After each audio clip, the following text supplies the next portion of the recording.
Hello అందరికీ. Welcome back to Dolly dumplings. ఇవాల్టి recipe వచ్చేసి ఎప్పుడూ చేసుకునే విధంగా కాకుండా ఈసారి మసాలా మినప గారెల్ని ట్రై చేసి చూడండి. టేస్ట్ చాలా బాగుంటుంది. ఈ గారెల్ని ఇష్టం లేని వారు కూడా ఈ మసాలా మినప గారెల్ని చాలా ఇష్టంగా తింటారు.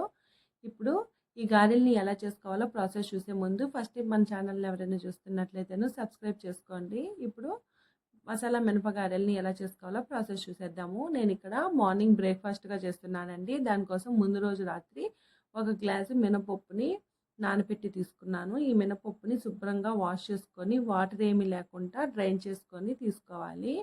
ఇప్పుడు ఒక మిక్సీ జార్ని తీసుకొని ఈ పప్పులో వాటర్ అంతా ఇంకిపోయిన తర్వాత పప్పుని మిక్సీ జార్లోకి వేసుకోవాలి. అలాగే అర టేబుల్ స్పూన్ వరకు సాల్ట్ వేసుకొని వాటర్ ఏమీ యాడ్ చేయకుండా మూత పెట్టుకొని గట్టిగా కాస్త బరక ఉండేలాగా మిక్సీ పట్టుకోవాలి. చూడండి, ఈ కన్సిస్టెన్సీలో ఉండేలాగా మిక్సీ పట్టుకోవాలండి.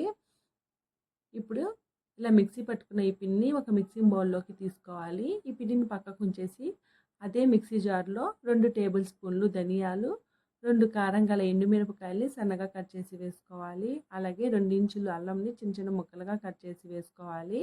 5-6 వెల్లుల్లి రెబ్బలు వేసుకొని ఇందులోనే 1 ఇంచు దాల్చిన చెక్కని చిన్న ముక్కలుగా కట్ చేసి వేసుకొని మూత పెట్టుకొని వాటర్ ఏమీ యాడ్ చేయకుండా కచ్చాపచ్చాగా మిక్సీ పట్టుకోవాలి. చూడండి, ఇక్కడ వీడియో క్లిప్లో చూపించే విధంగా మిక్సీ పట్టుకొని ఈ మసాలాను కూడా మినపిండిలో వేసుకోవాలి. ఇందులో 2 పచ్చిమిర్చిని చిన్న చిన్న ముక్కలుగా కట్ చేసి వేసుకోవాలి. అలాగే ఒక పెద్ద సైజు ఆనియన్ తరుగు, కాస్త కరివేపాకు, కాస్త కొత్తిమీర, ఒక పావు కప్పు వరకు తోటకూరని వేసుకోవాలి. ఇందులో పావు టేబుల్ స్పూను మిరియాల పొడి, అలాగే పావు టేబుల్ స్పూను జీలకర్ర వేసుకొని ఈ పిండి మొత్తాన్ని బాగా మిక్స్ అయ్యేలాగా కలుపుకోవాలి.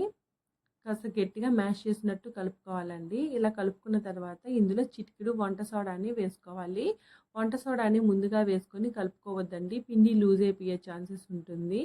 ఇలా బాగా మిక్స్ చేసుకున్న తర్వాత ఇప్పుడు ఈ పిండిని పక్కకు ఉంచేసి స్టవ్ ఆన్ చేసుకొని కడాయి పెట్టుకొని గారెలు వేసుకోవడానికి సరిపడా ఆయిల్ వేసుకొని ఆయిల్ వేడైందో లేదో చెక్ చేసుకొని మనం ముందుగా కలిపెట్టుకున్న మసాలా మినపగారెల పిండిని ఒక పెద్ద సైజు నిమ్మకాయ అంతా పిండిని తీసుకొని వేళ్ళతో నేను వీడియో క్లిప్లో చూపించే విధంగా పలచగా ట్యాప్ చేసుకోవాలండి. నేను ఇక్కడ మాతగా ఆకు మీద ఒత్తుకుంటున్నాను. మీరు పాల ప్యాకెట్ కవర్ మీద అయినా చేసుకోవచ్చు, లేదా ఏదైనా కాటన్ క్లాత్ని తడిపి దాని మీద కూడా ఈ గారెల్ని ఒత్తుకోవచ్చండి.